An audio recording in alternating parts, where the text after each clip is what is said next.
Today, we have been invited and encouraged to see life from a different perspective. So let me borrow the term hacking and extend its meaning by combining two concepts. The ability to make it through life and the ability to find creative solutions to solve not only technical, but also life problems. So, today we consider life hacking as anything that solves an everyday problem in a rough but inspiring and ingenious way.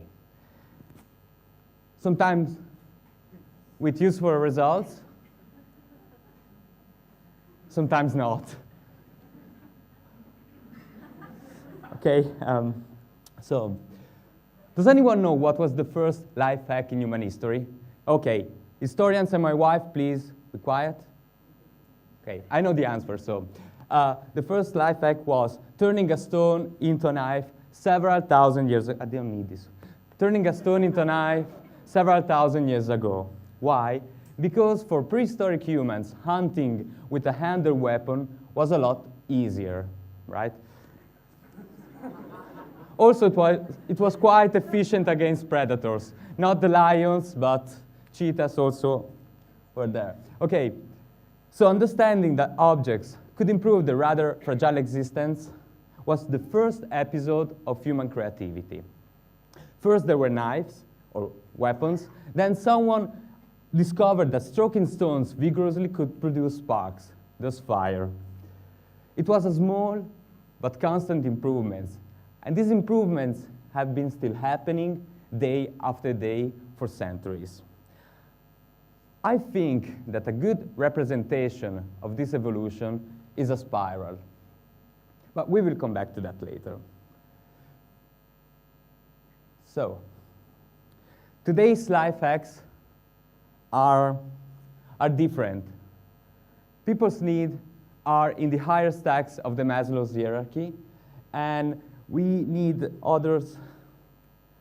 The higher we climb this hierarchy, the more we expect certain rewards, such as self-esteem, the ability to develop our inner potential, a feeling of accomplishment, etc. And while we all had creative moments that solved everyday problems, there are people able to systematically hack it, which in other terms mean constantly act in a clever way to make it through in almost any aspects of life. Lifehackers are able to combine creativity and performance by living a life most people don't. They apply patches, shortcuts, tricks. They do whatever is needed, legally of course, to improve themselves and durably boost their productivity and efficiency. Lifehackers have a sort of unstoppable need to get out of the comfort zone and embrace change. They want to do something more than live a life and get along with it. So it turns out that lifehacking is a playful attitude committed to bettering people's life, which also means seeing things from a different angle. Yeah. So, for example, I've grown up in a low-income family, and money has always been a problem. In the early 90s, while at high school, I decided I wanted to help my mom paying the bills and make some cash. So my personal life hack was to buy 2 second-hand turntables and a cheap mixer, learn to DJ, and go out to do some gigs. It was a quick and dirty way to earn some cash while not losing the opportunity to obtain a degree. Although not very original today, I mean DJing, back then DJing was fun and 100 times more rewarding than any summer job I could find. I was feeling accomplished. Sorry, yeah, this one. I was feeling accomplished. Okay, was supposed to make it rough, so you can do it again, I don't mind. But that wasn't enough. I was feeling accomplished and in a certain way successful, but that wasn't enough. I wanted more. And you remember that unstoppable need? Well, I wanted more. I wanted to go further. So later, during my university years, I learned coding and design. And nobody forced me to do it. But it was the dawn of the internet era. And I could not stop thinking about the endless opportunities arising. And when my mom passed away, the apparently solved problems of the past struck me again.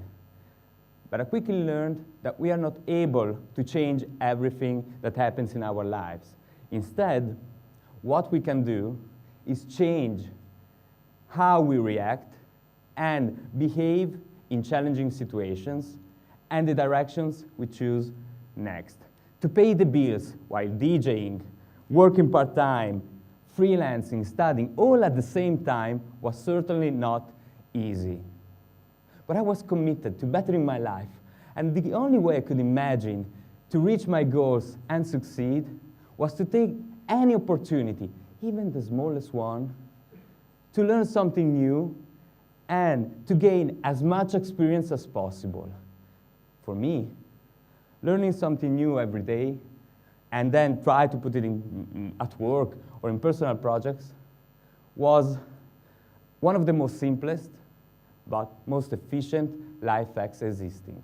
And day after day, it turned into a habit and helped me to become what I am today. But remember, life hacking has nothing to do with improvisation. An ingenious solution,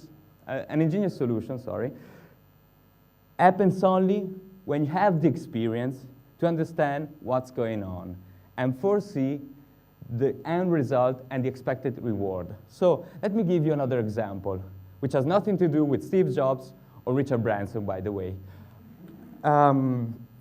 So during the last century, high jump knew several and funny techniques.